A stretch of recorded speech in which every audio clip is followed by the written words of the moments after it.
Hello and welcome to the best mods for Kingdom Come Deliverance 2. We're going to be covering all the best mods as so many mods are getting released. So if you're keen to stay up to date with all the latest and greatest mods, mod news, or anything Kingdom Come Deliverance, come along for the journey as we explore all the best mods. Let's go. Starting off with a rather amusing mod called the M82 Barrett replacement for guns. And this meme mod is just going to replace all the guns for NPCs, Henry, all guns in the game with a reskin of the M82 Barrett. And you gotta just laugh at this. Not many people will probably be interested in this, but this is just something I wanted to show you as it's pretty funny. And just to give you an idea, if you were interested, this is sort of what it looks like, the firing animations. But overall, it's just hilarious to see something like this within Kingdom Come Deliverance 2. Good laugh. Weapon itself looks quite reasonable in terms of its skin and texture detail. Very basic, still pulls it off quite nicely. And overall, a good little fun mod. This is a super little nifty mod, at least in my mind, and it's called Keep Crossbow Cocked. It's a quality life improvement that allows players to keep their crossbow cocked even after storing the weapon away, eliminating the need to manually recock the weapon before every time you use it. So as an example, normally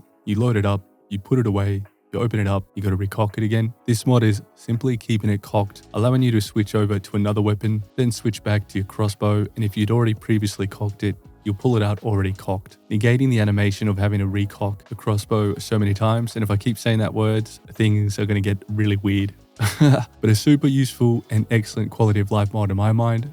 I think it also adds a bit of realism to it, as we never see the animation of actually shooting to undo the load. So keeping it cocked makes a lot of sense. Hopefully I don't have to review a mod again where we have to say that word so many bloody times. Excellent little mod. It removes an unnecessary inconvenience without making the game easier or unfair in my mind. Highly compatible, immersive, and useful. More random encounters. So if you've been looking just to increase the difficulty or find more encounters, you're finding it too easy, here we have the more random encounters. This is a build on from a previous mod we covered, and this mod will significantly increase the frequency of random events while traveling, both on foot and during fast travel. This will include hostile encounters, bandits, ambushes, etc., as well as neutral and friendly events, merchants, corpses, travelers, caravans, and camps. Instead of simply reducing cooldowns between encounters, this mod completely removes them, ensuring that every valid event location has the highest possible chance of triggering an encounter. So basically, if you're fast traveling, you're going to be running into events. Whether it's the side camps, getting jumped by vagabonds, you name it, it does make fast traveling a very different experience. It's a higher encounter frequency,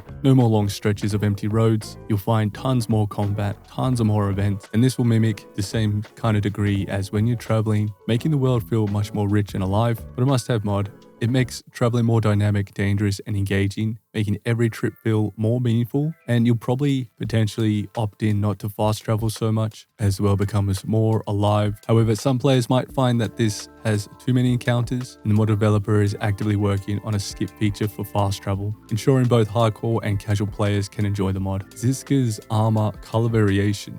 This mod introduces multiple color variations for Zizka's armor, an outfit not originally designed for Henry. However, the mod provides additional customization options without altering gameplay balance, expands the color choices from the dull gray to include red, blue, green, yellow, purple, black, and an improved original version. It's quite a fancy, awesome looking collection of recolored gear, and the good thing is you can have all of these options available with the one mod. The mod creator gives you a couple of different options. You can obtain them from going to the armor smith in Gutenberg. Keep in mind, if you have any other mod installed that modifies this same merchant or all merchants, something like rich merchants, it will conflict with this mod. The other alternative from purchasing them yourselves is just using the console command to spawn them all in, which all the commands are included in the mod description, making this an easy, glorious new way to customize Henry, coming in all the various colors you would want. And seeing how this couldn't be worn by Henry, now that you can get it on Henry, it looks freaking unreal. Nice mod. Let's keep moving. The easy to see bird's nest is an ultra simple mod, simply changing the skin of the bird nest, having two different options, one a bright yellow to really make it stand out, or you can go for the more realistic approach, which is what I got, which changed the bird nest into a much more noticeable reskin. However, it doesn't look completely out of whack. It looks quite natural within the environment, making a more hay appearance. This will just make it easier to spot these while wandering around and getting laid for all the coin that you have on you.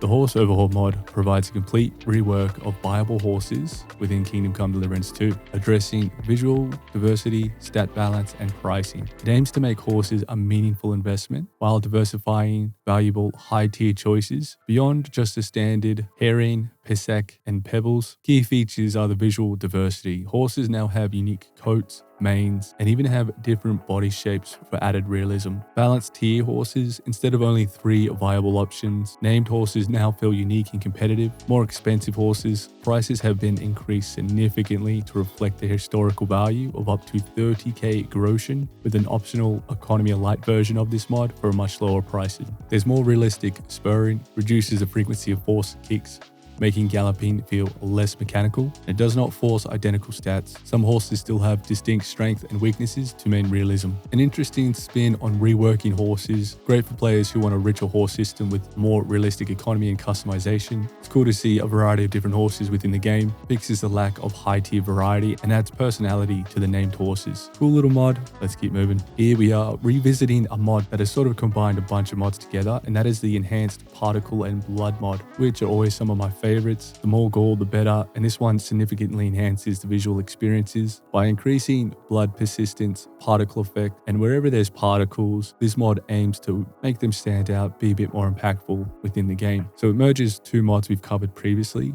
bloods and particles, to ensure a better cohesive and consistent updates. So the key features for this mod is that bloodstains last up to 50 minutes on surfaces, grounds, walls, and objects, more blood splattered and drips from wounds. This part I really like. The blood just oozes and spatters out, lasts a lot longer. I think it looks freaking awesome. It does make combat feel more brutal and realistic. Increase the blood drop size and extended flight duration too before landing. NPCs now visually bleed from wounds, making injuries more noticeable. Then when it comes to the particle and environment improvements, we have wood chips, broken object fragments, and leaves linger longer, making the world feel more interactive. You have the improved smoke effects from guns, quenching, and torches. Sparks and debris from combat persist longer. Arrow shields, weapons, and broken items remain on the ground much longer as well, creating a more battle aftermath realism. This mod does a lot of little changes, but the overall effect is pretty profound. Pretty much a must-have mod in my mind, and it's great for immersion, improves combat, world interaction, and realism. The extra particles from smoke, chimneys, and within all the different environments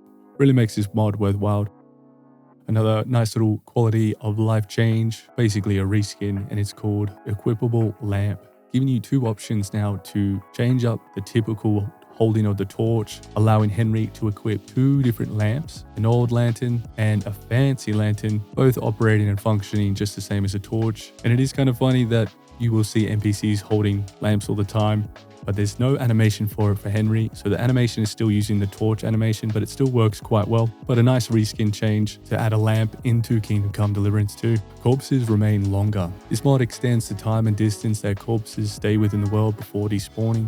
This ensures a more immersive and realistic battlefield, allowing players to loot at their own pace or revisit fallen enemies. The mod comes with quite a few different options. So the key features of this mod, the vanilla settings of the game, you'll have a discovered corpse, will despawn after 5 minutes. So basically if you've taken someone out, their body will hang around for about 5 minutes. An undiscovered corpse, one that you sort of walk onto, will last 25 minutes before despawning. And in the vanilla settings, all corpses despawn within 30 meters. The corpse remain longer mod offers now 6 to 7 different options, the lowest one being 15 minutes for discovered corpses, 30 minutes for undiscovered corpses, and 150 meters before corpses despawn. And then this goes all the way up to 7 days. Discovered corpses will remain within the game. That will go for undiscovered corpses as well. And then the despawn is 150 to 300 meters, but corpses persist for an entire in-game week, which is pretty cool. Thought this was an interesting mod because it adds a lot of realism. The bodies will hang around. You can come back and loot them, which is a more interesting gameplay mechanic, giving you plenty of time to make assessment or to be able to get all your loot from point A to point B. Lots of customization for this mod. Interesting one, the Henry's Guild Sword mod. This allows Henry to forge his own guild longsword, making use of his blacksmith skills to craft a weapon of variety qualities. Players can choose 3 different mod versions that will change the stats of Henry's Guild Sword, catering to different playstyles and balanced preferences. The 3 different versions of this mod for the sword: upgraded version comparable to Radzig's Reforged sword, making it one of the best long swords in the game. I think it's even better. The standard version, which is identical to the default guild longsword stats. The weaker version comparable to a common longsword, those wanting a more balanced experience. So there's a good crafting integration. The sword is not just given to you. However, you can use commands to spawn it in. Without those though, you can forge it by acquiring the recipe sketch. The recipe should be dropped into your inventory after installing this mod. If it's not, use console commands to get it. But that way you can forge your own version of a variety of different qualities using the recipe sketch. However, you can also use console commands to spawn the sword, the recipe sketch, and the recipe perk. But the upgraded version is great for players who want a stronger longsword without breaking immersion. Feels like a reward for Henry's blacksmithing mastery. But this is a fantastic lore-friendly addition for players who want Henry to forge his own signature weapon. But awesome to see a new sword being able to be forged specifically for Henry. Wicked bunch of mods. Thanks so much for watching. Stay tuned for the next one. Cheers.